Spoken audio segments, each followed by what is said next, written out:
बालों की जब बात करते हैं तो बालों के बहुत सारे मसाइल होते हैं। बालों का झड़ना, बालों का सफ़ेद हो जाना या गंजपन हो जाना, और जो सबसे ज़्यादा मसला है या बालों की बहुत सारी प्रॉब्लम की जो जड़ है वो है बालों में खुश्की हो जाना, डैंड्रफ हो जाना।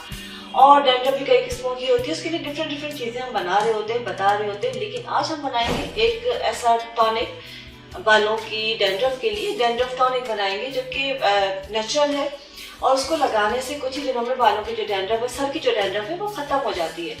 उसके लिए जो है हमें चुकंदर चाहिए, चुकंदर, साबुत चुकंदर पत्तों के साथ। पत्ते होना बहुत ज़रूरी है। चुकंदर, एक दरमियाने साइज का चुकंदर ले लीजिए और पत्तों के साथ उस चुकंदर को बारीक बारीक काट के 1 से 1.5 गिलास पानी में डाल के उसको पका लीजिए अच्छी तरह। जब वो पक जाएगी, वो थोड़ा सा सॉफ्ट हो जाए, तो उस पानी को आप छान लीजिए।